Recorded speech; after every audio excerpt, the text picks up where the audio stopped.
Thank you, darling. It's interesting how the truth can sometimes seem might malleable, depending upon your point of view. Like how those dime novels make you out to be something you're not? Jack, don't be starting trouble. No, he's right. They do tend to exaggerate. Did they exaggerate your part in taking down the Daltons? Well, I was there in the flesh, boy, so I saw what happened firsthand.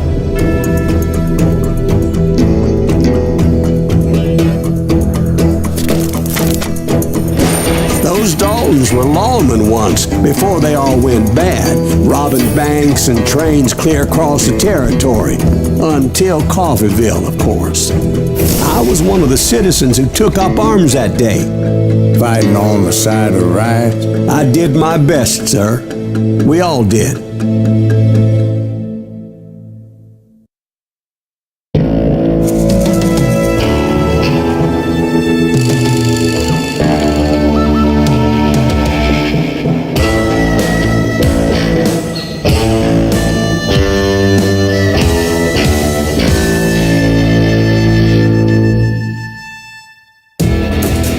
It was early morning. One of my friends was a local gunsmith, and he handed out firearms to anybody who'd take one. You see, the Daltons got it in their heads to rob 2 banks at the same time. 2 banks on the same damn street. Kill that! Story was Bob Dalton's girl was always writing him about how he had no ambition. Oh, you're nobody next to Jesse James, she'd say. Finally, the bastard took his brothers to Coffeeville just to shut her up. Right. It's always the woman's fault.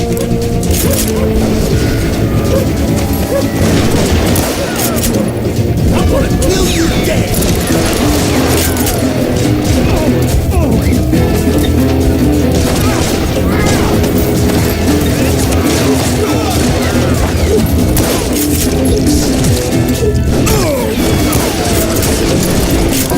Well, the locals recognized the Daltons right off. Before they could get away, half the town took up arms to defend their property. Their first mistake was pulling a job in their own damn hometown. The boys grew up in Coffeeville, so everybody knew them. The bank teller tricked them, telling them the time lock on the safe wouldn't open till 9:30. Put some holes in them!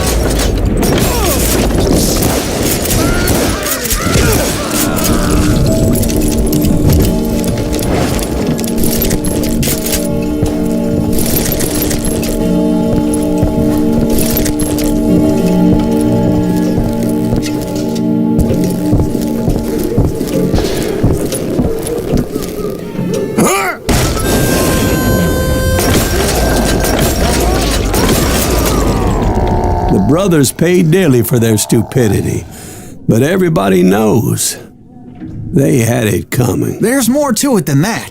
I read all about that day, so I know for a fact that it went down very differently.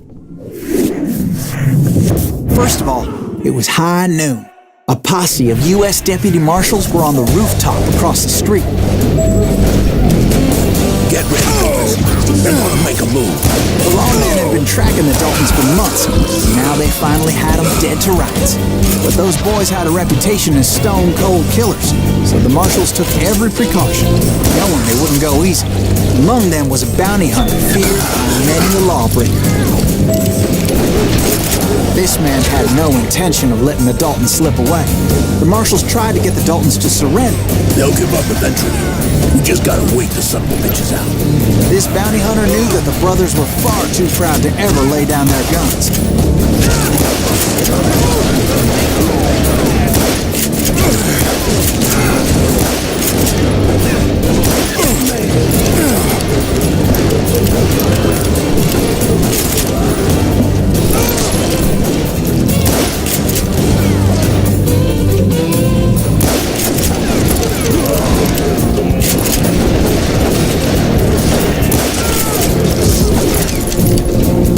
He went in there alone to confront those criminals.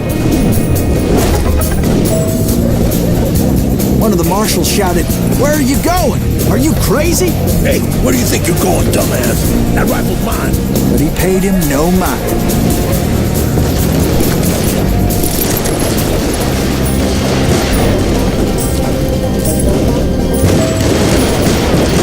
He saw a way to get around to the back of the bank.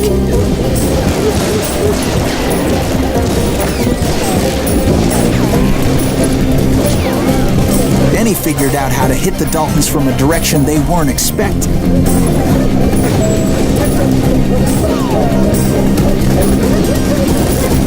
From above. Fortunately, a water tower was right there. A moment later, he was climbing up a steep ladder, laughing at danger as he did.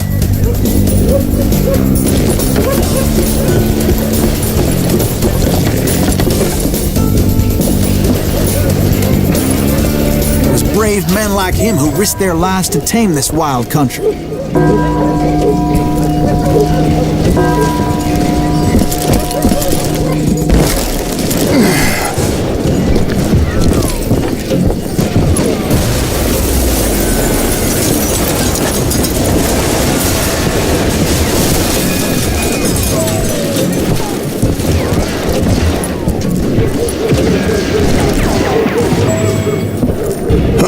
We've got company.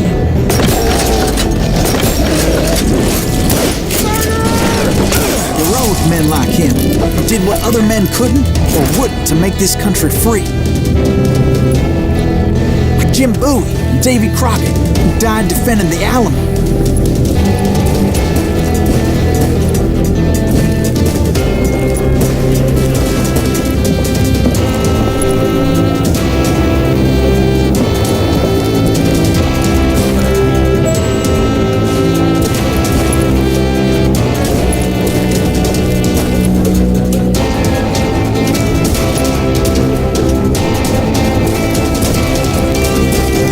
Is that Silas Greaves? Son of a bitch! Over there! Yeah, you know you can't beat me.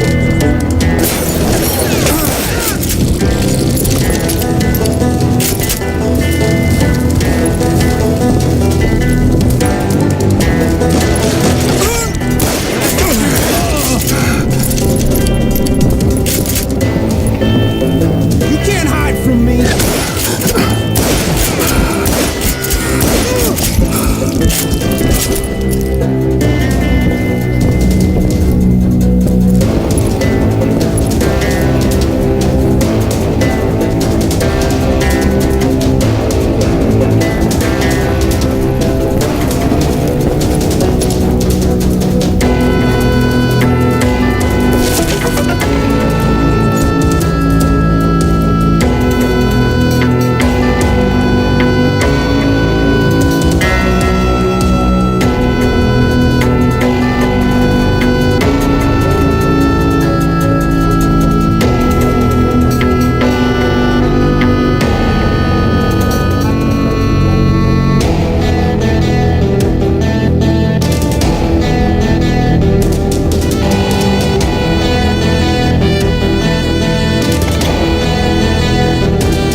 Greaves. What the hell?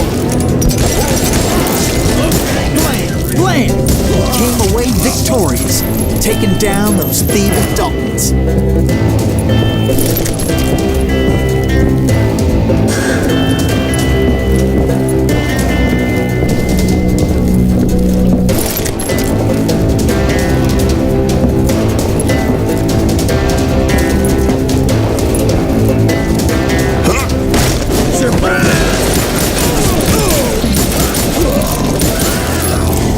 his name?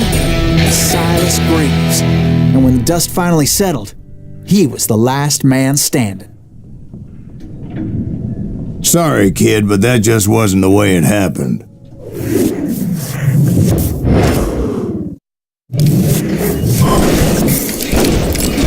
It was early evening, not high noon.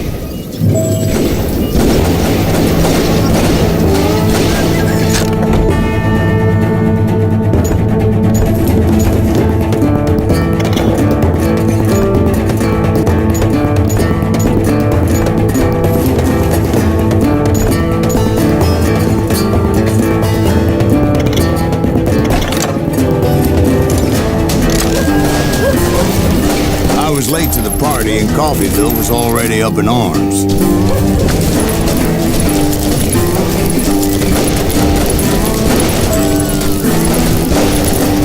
Daltons blew up a safe and were all set to hightail it out of there.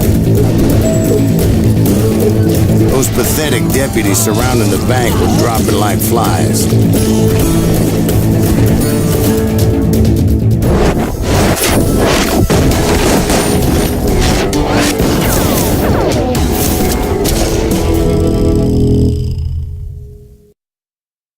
I'd been tracking those jokers for months, waiting for them to do something reckless.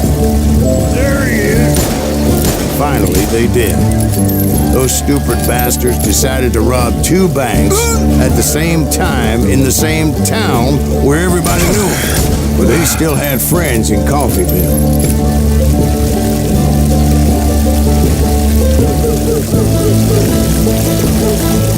Waste your bullets. Go ahead.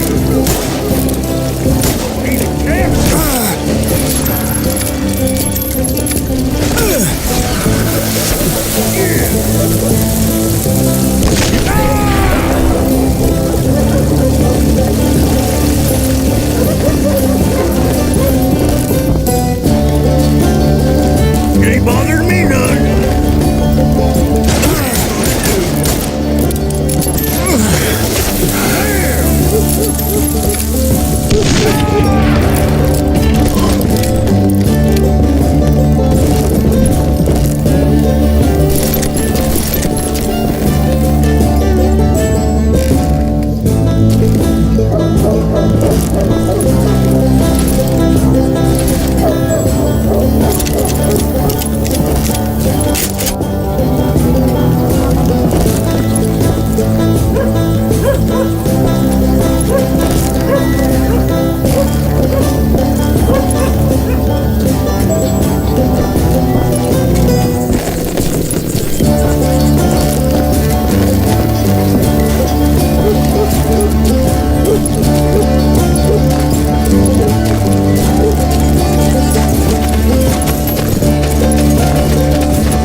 Came after me like a pack of wild dogs, tooth and nail. They were coming at me from all directions.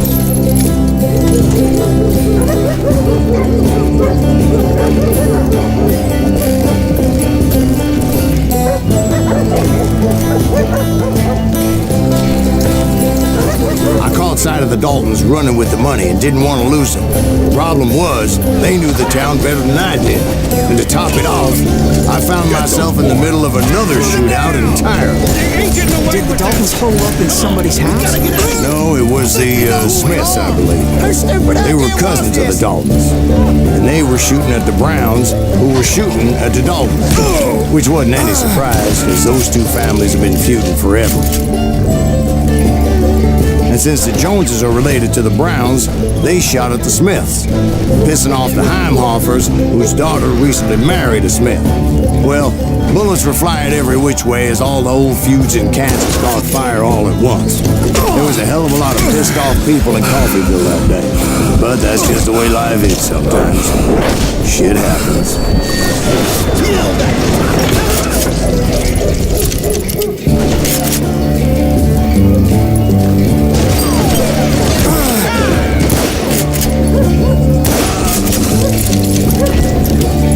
Come out from behind there!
I would never give up.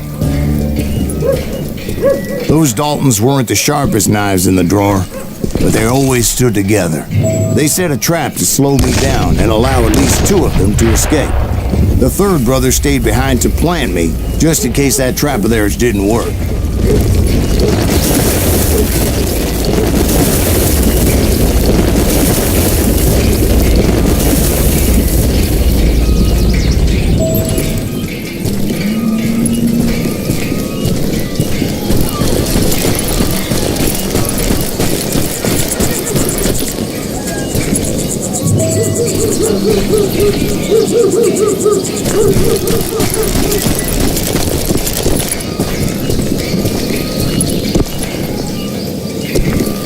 It was Emmett, the youngest, and he decided to stand his ground and face me down. I ain't afraid of you, Silas Greaves. This is where it ends for you. He was determined to protect his brothers. I understood how he felt. Taking me on all by his lonesome wasn't exactly a recipe for a long life.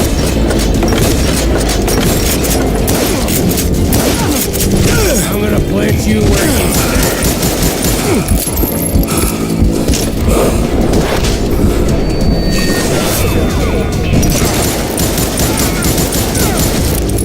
I'm gonna tear you apart.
It's home.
But Emmett Dalton survived the robbery in Coffeyville. He's the only Dalton who did.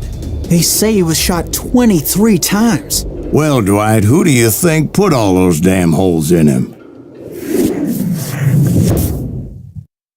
But I have to admit, that boy had grit.